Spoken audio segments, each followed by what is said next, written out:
Hello friends, welcome to golden career. IBPS PO की interview classes चल रही हैं। आज एक न्यू टॉपिक लेकर आए हैं आपके सामने। एंड अगर आपको इंटरव्यू में 80% मार्क्स स्कोर करने हैं, फाइनल सिलेक्शन चाहिए, आप चाहते हैं आपकी भी 80,000 रुपये स्टार्टिंग सैलरी हो, तो आप इंटरव्यू क्लासेस को ज्वाइन करिए ताकि आप इंटरव्यू में अच्छा परफॉर्म कर सकें और फाइनल सिलेक्शन ले पाएँ। लिंक वीडियो के डिस्क्रिप्शन बॉक्स में दिया गया है, आप वहाँ से क्लिक करके हमारी वेबसाइट से जो है ज्वाइन कर सकते हैं या गूगल प्ले स्टोर से गोल्डन करियर का ऐप डाउनलोड कर सकते हैं। इन इंटरव्यू क्लासेस में आपको लगभग 110 वीडियोस मिलती हैं जो आपके लिए बहुत बेनिफिशियल रहने वाली हैं। इंटरव्यू की complete A to Z preparation कराती हैं, कैसे खुद को इंट्रोड्यूस करना है, क्या पहनना है, क्वेश्चन नहीं आते तो कैसे हैंडल करना है, आपके हॉबीज रिलेटेड चीज़ें क्या हैं। तो इन सब चीज़ों से लेकर के बैंकिंग की इन डेप्थ जितनी भी चीज़ें पूछी जाती हैं वो सब हमने इस इंटरव्यू क्लास में कवर की है। टॉपिक स्टार्ट करने से पहले आपको दिखा दूं, जब आप वेबसाइट पे विजिट करेंगे या ऐप पे विजिट करेंगे तो यहां पर IBPS PO इंटरव्यू क्लासेस दिखेगा और IBPS interview class for RRB PO दिखेगा। ये मत ज्वाइन करिएगा। ऑल दो इसमें से वीडियो सेम होते हैं कुछ, क्योंकि टॉपिक्स तो बैंकिंग के ही हैं, बट IBPS PO वालों में 25 वीडियोज एक्स्ट्रा होते हैं जो कि आपके कॉमर्शियल बैंक के लिए बहुत जरूरी है। व्यू कंटेंट पे जाएंगे तो हाँ, इन वीडियोज को जब आप देखेंगे, जैसे मानो हमने लेटर ऑफ क्रेडिट पढ़ाया है तो हो सकता है मैंने कहीं RRB PO के शब्दों का यूज वीडियो में किया हो, NPA रिकवरी या NPA एंड एसेट क्लासिफिकेशन हो गया, ठीक है, आपका जो है DNRLM हो गया, PMEGP हो गया। चूंकि बैंकिंग स्कीम्स, गवर्नमेंट स्कीम्स तो भाई अब RRB PO का दो, IBPS PO का दो सेम ही रहने वाली है, तो ये जो है आपका जो है सेम रहने वाला है। प्लस अब जैसे फॉरेन एक्सचेंज रिजर्व हो गया तो वो आपका IBPS PO के लिए, तो उसमें वो टर्म नहीं बोला होगा, तो इससे आप कंफ्यूज मत होइएगा। आपका जो है IBPS PO और RRB PO दोनों का कोर्स डिफरेंट है, कुछ कंटेंट जरूर सेम है। तो यहाँ पर आपकी ऑलरेडी 90 वीडियोज अपलोडेड है। अभी लगभग आपकी 25 वीडियो, 22 से 25 वीडियोज और आ रही हैं। डेली बेसिस पे हम एक वीडियो यहां पर अपलोड कर रहे हैं, तो डिस्क्रिप्शन बॉक्स में लिंक चेक करिएगा। चलिए अब हम आज का टॉपिक देखते हैं। चलिए अब हम बात करते हैं डेबिट एंड क्रेडिट कार्ड के बारे में। इंपॉर्टेंट क्वेश्चन तो ये आपके इंटरव्यू में होता है कि क्रेडिट कार्ड से बैंक्स कमाती कैसे हैं, बैंक्स कैसे पैसे कमाती हैं, तो वो भी हम देखेंगे। पहले देखिए डेबिट कार्ड क्या होता है। अरे डेबिट कार्ड देखिए, डेबिट कार्ड आप जो ATM कार्ड यूज़ करते हैं वो डेबिट कार्ड होता है। डेबिट कार्ड एक तरह की अगर बोलें तो प्लास्टिक मनी है, प्लास्टिक करेंसी है, जिससे आपके अकाउंट में पैसा होता है और आप अपने उस कार्ड का यूज़ करते हुए कहीं भी उस अपने अकाउंट से पेमेंट कर सकते हैं इलेक्ट्रॉनिक फॉर्म में, तो उसको हम बोलते हैं डेबिट कार्ड। लेकिन डेबिट कार्ड के लिए पेमेंट करने के लिए आपके अकाउंट में बैलेंस होना मैंडेटरी है। मतलब अगर आपके खाते में पैसे हैं तब तो पेमेंट हो जाएगा, अगर आपके खाते में पैसे नहीं हैं तो फिर आपका पेमेंट नहीं होगा। डेबिट कार्ड की सबसे बड़ी बात यही होती है कि इसमें आपको कोई लोन की फैसिलिटी या फिर आप बोलें क्रेडिट की फैसिलिटी नहीं होती है, ठीक है। आपके अकाउंट में जितना पैसा है उतना ही आप विड्रॉ कर सकते हैं। लेकिन अगर इसके एडवांटेजेस की बात करें तो क्या होते हैं, चूँकि पैसा आपका ही है तो कोई भी इंटरेस्ट रेट नहीं होता है। नंबर 2, किसी तरह की कोई पेनल्टी नहीं होती है। जैसे अगर आप कैश चाहें कैश विड्रॉ करें, कहीं पे आप डायरेक्ट कार्ड से पेमेंट करना चाहते हैं डायरेक्ट कार्ड से पेमेंट करें, ठीक है। एंड जो एनुअल फ़ीस होती है बैंक की जो एनुअल फ़ी जो मेंटेनेंस चार्ज के नाम पे लेते हैं वो कंपैरेटिवली लो होती है क्रेडिट कार्ड के कंपैरिजन में, ठीक है। तो ये आपके डेबिट कार्ड के फ़ायदे होते हैं। एक चीज़ और है, डेबिट कार्ड जो है एक्सीडेंटल इंश्योरेंस के साथ आते हैं, मैक्सिमम एक्सीडेंटल इंश्योरेंस।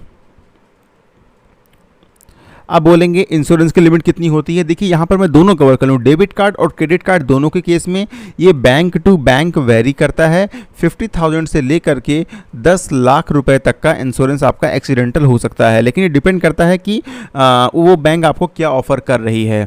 साथ में अगर हम डेबिट कार्ड में एक और इम्पॉर्टेंट चीज़ कवर करें, जो आपको देखने को मिलता है ना, रुपे लिखा हुआ है, मास्टर कार्ड लिखा हुआ है या वीज़ा लिखा हुआ है, ठीक है। तो ये सब क्या, ये सब भी क्या डेबिट कार्ड ऑफ़र कर रहे हैं? तो नहीं, डेबिट कार्ड ये ऑफ़र नहीं कर रहे हैं। ये सब क्या है, ये आपके बैक एंड पर कंपनीज़ हैं जो पेमेंट का पूरा प्रोसेस होता है।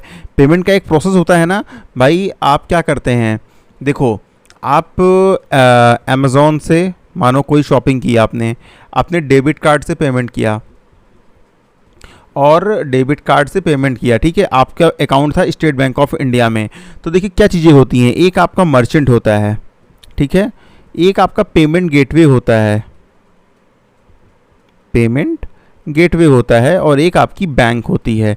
ठीक है, ये तो हो गया पेमेंट प्रोसेस में जो लोग इंक्लूड होते हैं, लेकिन जो पूरा प्रोसेस ये प्रोवाइड करती है, पूरा बैकएंड में जो फैसिलिटी प्रोवाइड करती हैं, ये वो यही कंपनियां हैं। वीज़ा हो गई, रुपे हो गई, मास्टर कार्ड हो गई, ये पूरा आपका पेमेंट का प्रोसेस जो है, जो फैसिलिटीज़ है पेमेंट की, वो प्रोवाइड करती हैं। ठीक है, तो इसीलिए बैंक्स मेनली आपका रुपे, मास्टर कार्ड, वीज़ा, 3 तरह के डेबिट कार्ड होते हैं। क्रेडिट कार्ड में आपका मास्टर कार्ड भी है, रुपे भी है, वीज़ा भी है, एमएक्स भी है, अमेरिकन एक्सप्रेस है, डायनर्स क्लब है, तो अलग अलग हैं। लेकिन अगर यहाँ पर हम बात करें कि मेनली फेमस कौन है, तो वो वीज़ा और मास्टर कार्ड ही हैं। तो ये सारी बात हुई डेबिट कार्ड के बारे में। अब डेबिट कार्ड के बारे में अगर हम फर्स्ट कार्ड की बात करें तो 1966 में डेबिट कार्ड का यूज़ इस्तेमाल है वो स्टार्ट हो गया था, और इंडिया में जो पहला एटीएम है वो मुंबई में लगाया था 1987 में HSBC ने। तो ये भी आपकी एक इम्पॉर्टेंट इन्फॉर्मेशन है। ठीक है, ये हो गया आपकी पूरी डिटेल डेबिट कार्ड के बारे में। अब बहुत इंपॉर्टेंट चीज़ इंटरव्यू के लिए क्रेडिट कार्ड की, क्रेडिट कार्ड के एडवांटेज क्या हैं, डिसएडवांटेजेस क्या हैं। एडवांटेज भी क्रेडिट कार्ड के बहुत सारे हैं। ठीक है, और इससे बैंक कैसे पैसे कमाती हैं, तो ये अब हम देखेंगे क्रेडिट कार्ड में।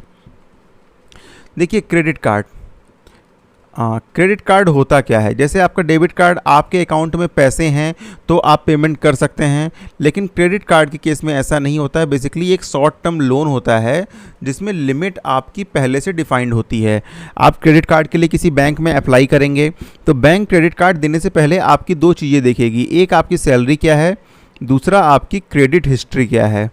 क्रेडिट हिस्ट्री मतलब अगर आपने पहले कभी भी लोन लिया है तो उसका पेमेंट आपने कैसा किया है, बढ़िया से किया है या सही टाइम पे पैसा नहीं दिया है, ये कैसे मिलेगा। आपकी क्रेडिट हिस्ट्री, आपके इक्विफैक्स हो गया और आपका सिबिल हो गया, ये रिपोर्ट्स निकाल करके बैंक देखती हैं कि आपने कब उधार लिया है बैंक से और उसका रीपेमेंट कैसे किया है।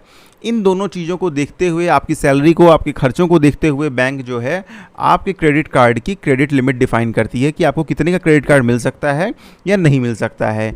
मेनली आपका मास्टर कार्ड या फिर वीज़ा ही होते हैं, बाकी और कंपनीज़ के बारे में मैंने आपको ऑलरेडी बताया। ठीक है, एंड बैंक जो है, जितना आपका क्रेडिट स्कोर लो होगा, क्रेडिट स्कोर जितना आपका लो होगा उतना ही आपको पैसे देने में रिस्क हाई होगा। क्यों? क्योंकि भैया आप पहले ही नहीं लौटाए हो तो अब क्या लौटाएंगे। इसलिए जब आपका क्रेडिट स्कोर लो होता है, बैंक आपको क्रेडिट कार्ड देने से बचती हैं, या फिर आपकी लिमिट बहुत कम रखेंगी, 40,000, 30,000, 45,000 ऐसे कुछ लिमिट रख देंगी। ठीक है, तो क्रेडिट कार्ड का ये पूरा सिस्टम होता है जिसमें आपको क्या होता है, एक पेमेंट की विंडो मिलती है 30 से 50 दिनों की।